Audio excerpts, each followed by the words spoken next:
Welcome to Reading Adventures with Miss Kim, and today we will be reading Moby Dick by Herman Melville. Adapted by Donna, Carlson, illustrated by Richard Lauter. Chapter 1. Leaving the Land. My name is Ishmael. Some years ago, having no money in my pocket, I went to sea. I thought that I would sail around and see the watery part of the world. Even now, whenever I feel as if it is a damp, drizzly November day inside of me, I think that it is high time to get to sea as soon as I can. I long to be out there at the horizon, that place on the water where the sea seems to meet the sky. It is where people on land lose sight of the sea. But the world does not end at the horizon. For me, the horizon is where the world begins. One morning, I awoke with this restless feeling and went out for a walk. I found myself wandering down to the sea. I sat on the dock and dreamily stared out over the ocean. How I loved to stand on the deck and feel the warmth of the sun on my back and the cool spray of a salty breeze tingle my cheek and ruffle my hair. The best way to go to sea is as a sailor, with water all around and a huge sky above. Sitting there, I looked at the boats that were tied to the dock. The waves gently rocked the boats from side to side, causing them to creak and groan as if they were restless to get back to the sea. It was then I decided to leave the land and return to the sea. Feeling free and happy, I returned to my room and stuffed a shirt or two into my old suitcase. There was no time to lose now. I had made up my mind. Soon I was on my way. When I reached New Bedford, it was already dark, and I found I had missed the last boat to Nantucket. I was hungry and tired, so I looked for a place to eat and sleep. As I had only a few pieces of silver, I had to choose one that was not too expensive. After searching a while, I came upon a place called the Spouter Inn. It looked dark and shabby, but being so tired, I was glad to find any place that offered something to eat and a bed to sleep in. It is probably cheap, I thought to myself. I may as well go in and see if there's a place for me. As I pushed the door open, I noticed the walls were covered with rusty old spears, called harpoons, used to kill whales. Next to these were huge old whale teeth that gleamed in the dim light. I crossed the room to where a group of sailors were sitting at a table, carving figures out of the bones and teeth of whales. I watched a while before asking for the landlord. When he arrived, I was disappointed to hear him say, "Well now, lad, the inn is all full." Seeing my sad face, he said, "How about your sharing a bed with the harpooner? Looks to me like you're going whaling, so you better get used to that sort of thing." The thought of going back out into the cold night air to search again for a place to sleep was more than I could bear, so I accepted his offer. I sat down heavily on a wooden bench and watched the men carve their scrimshaw. Finally, we were called to supper. It was wonderful to see the hearty meal of beef, potatoes, and dumplings. When I finished, I sat back to rest. My eyes began to feel very heavy, so I was glad when the landlord showed me to my room. "When will the harpooner come to bed?" I asked. "Oh, you never know with that one, lad. He sometimes stays out late trying to sell the shrunken heads he collects on his sailing voyages. Just go to sleep. He'll be back soon." Although I was very tired, I had trouble falling asleep. I found myself glancing around the room, wondering when the harpooner would come. I dozed for a while, then my eyes shot open as I heard someone at the door. A huge figure entered, carrying a candle. The candlelight shone on his face. Such a face. It was a dark purplish yellow color, covered here and there with dark squares. When he took off his hat, I saw that he had no hair on his shiny purplish head, except for one twisted knot on the top. It looked like the scalp knot on a shrunken head. I was very frightened at the sight of him. Trembling under the covers, I wanted to run, but was so scared I could not move. But he did not look at me and began to undress. To my horror, I saw that his arms, legs, and chest were covered with these same dark square tattoos. Then he did something very strange. He fumbled in his pocket and took out a small, ugly doll with a hunched back. He set it on the fireplace, lit a match, and started a little fire in front of it.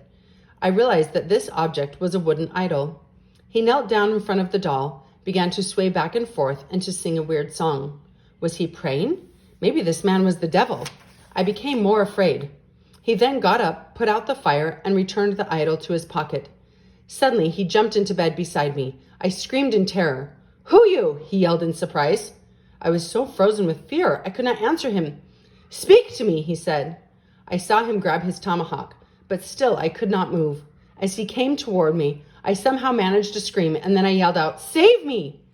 Footsteps were coming toward the door from outside. Then the landlord rushed in. He took one look at both me and the man, and then he laughed. "Don't be afraid, lad," he said. "Pequod here wouldn't harm a hair on your head." "But he's a cannibal," I screamed. "He prays to an idol and has tattoos from head to toe." The landlord put his hand on my shoulder. "No need to worry," he said. "He has his ideas, and we have ours. He may be strange, but he would not hurt anyone. I am sure of that." I looked over at Pequod. In the light of the lamp, he still looked odd, but not mean. I realized that Pequod had been as frightened of me as I was of him, since he had not known that I was in the bed. "Pequod," said the landlord, "this man sleepy with you. You sabi, Pequod?" "Me sabi," he said with a friendly grin. He motioned with his big hand for me to get into the bed. He seemed friendly enough, so I wasn't so afraid as before. I got in the bed and pulled up the covers, very tired and glad to rest. I did ask this strange man to take the tomahawk out of the bed and leave it on the other side of the room. He seemed to understand that it bothered me. He removed it from the bed quickly. He then climbed into his side of the bed and blew out the candle. Soon I heard his long, slow snores. This did not bother me. It was as gentle and soothing as a lullaby. I lay there in the dark for a while, thinking about the events of the day. It had been a long, tiring journey to New Bedford. I thought about the sailors downstairs who had talked of the sea as they carved their scrimshaw. They had sat hunched over the table, leaning toward the lamp lit with whale oil. Their knives chipped away at the hard, white ivory, sending little bits skittering in all directions.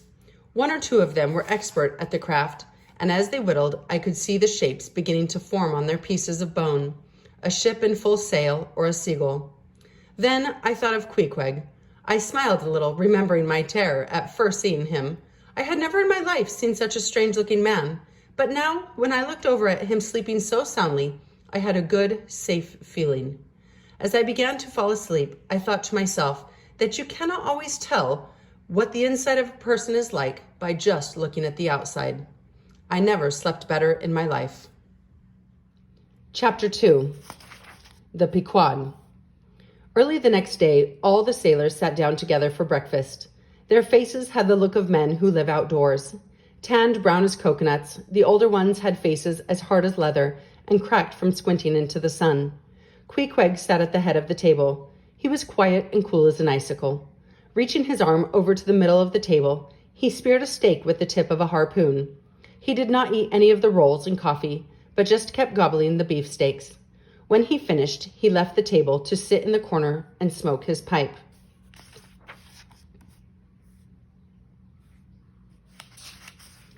It was a lovely morning, and I decided to go out for a walk. Shops lined the winding streets that sloped down to the sea. I walked along the water's edge and stopped to look at the great ships. I dreamed of my voyage to come. When I returned to the Spouter Inn, I saw Pequod smoking his pipe by the fire and sitting with a big book in his lap. He was only looking at the pictures. I realized he could not read. I went over and offered to read to him, and he accepted. He was very happy as I read the story. He often made a noise of approval, and he even laughed out loud. I began to laugh with him, and I found that he was a good companion. After reading to him a while, we started talking, and this is when our friendship began. I asked him how he came to be in New Bedford with all the sailors. In short words and poor English, Pequod told me the story. He said he was a native of Cocovoco, a faraway island in the South Pacific. His father was a high chief. Pequod lived a good life there, but he had a strong desire to see more of the world.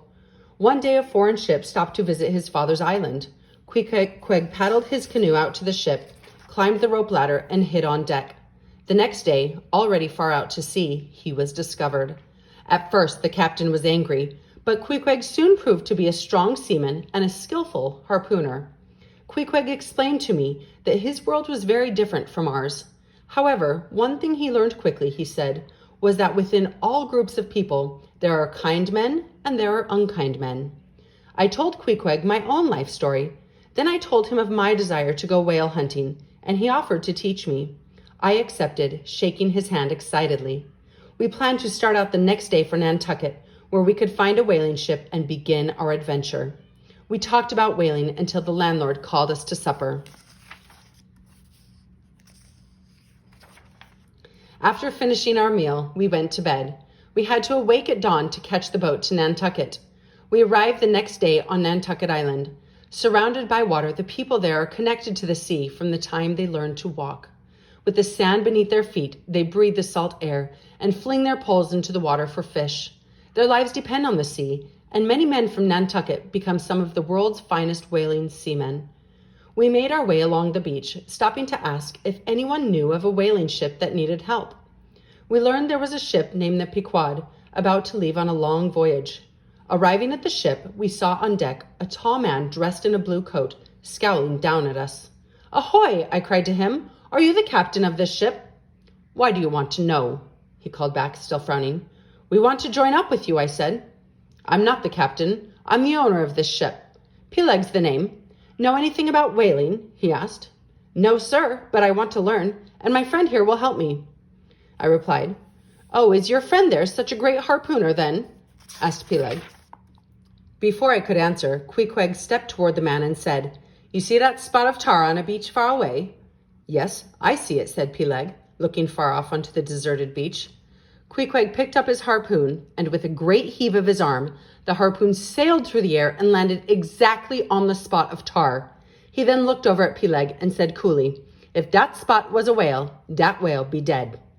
Peleg had been around ships all his life. He had sailed the seas with some of the best seamen in the world, but even he was surprised at Queequeg's skill. "Sign on, men," he yelled to us. We ran up on the deck, and Peleg took out some papers for us to sign. I scrawled my name across the bottom of the page. Queequeg, who could not write, dipped the pen into the ink. Quickly and neatly, he made his mark on the page.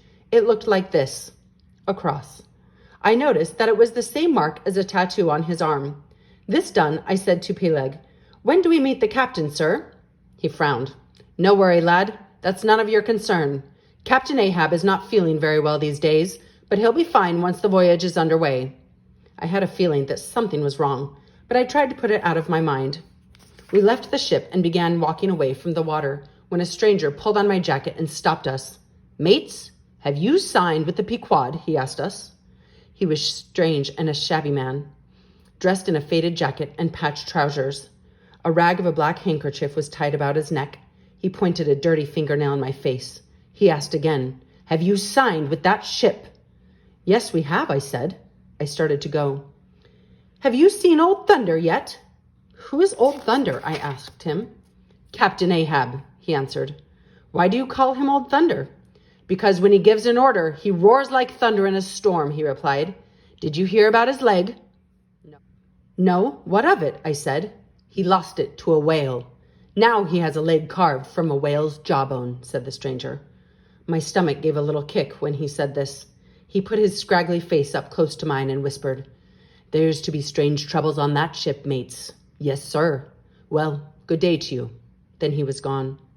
I remembered the uneasy feeling I had earlier that day, but again I tried to forget it.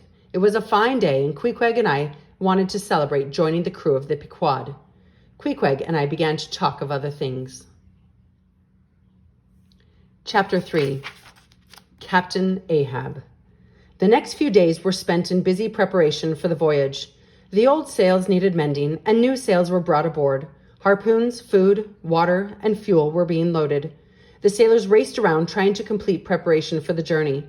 I was learning my way around the ship and getting very excited about my whaling adventure.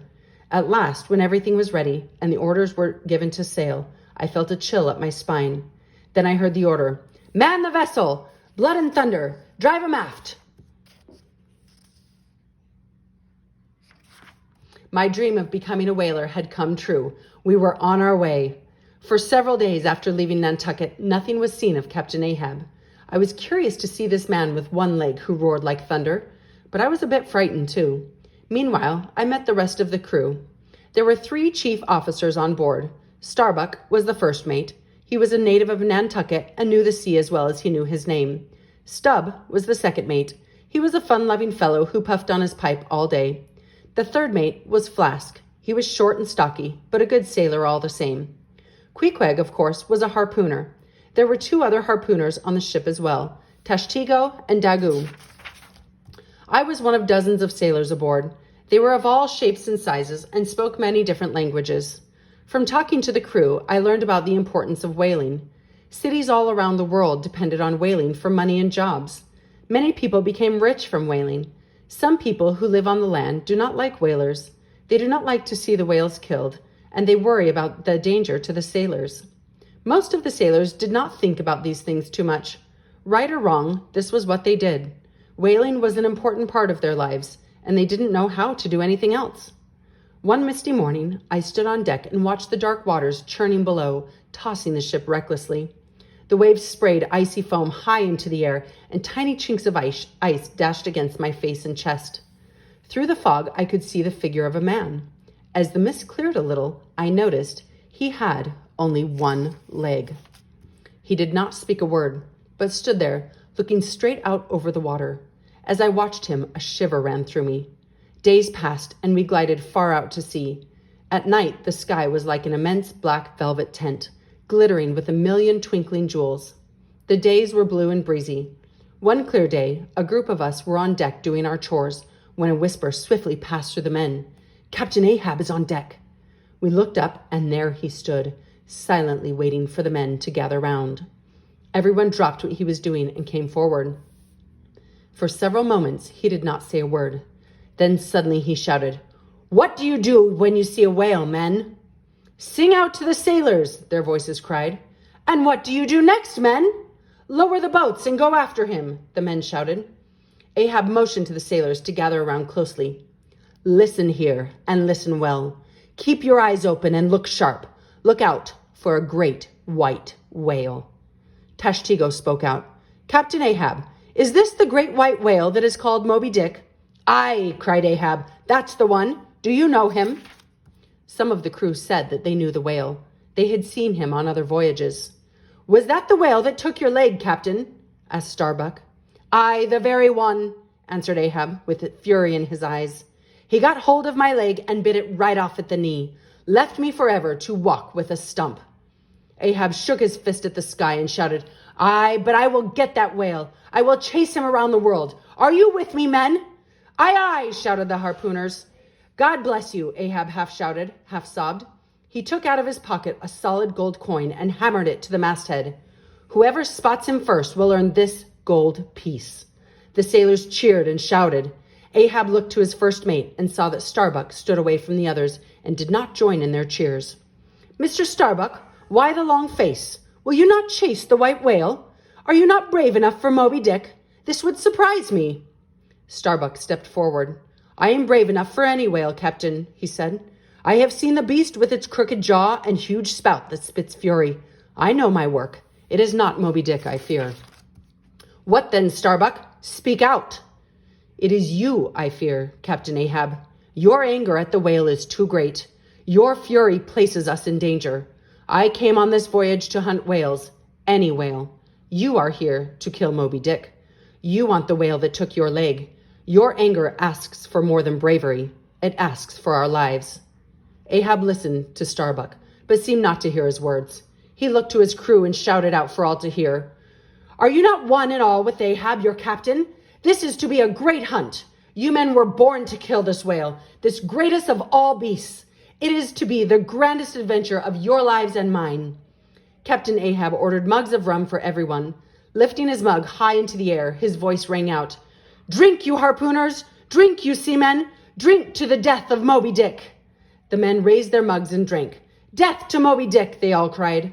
Starbuck took a sip too, but a shadow fell over his face.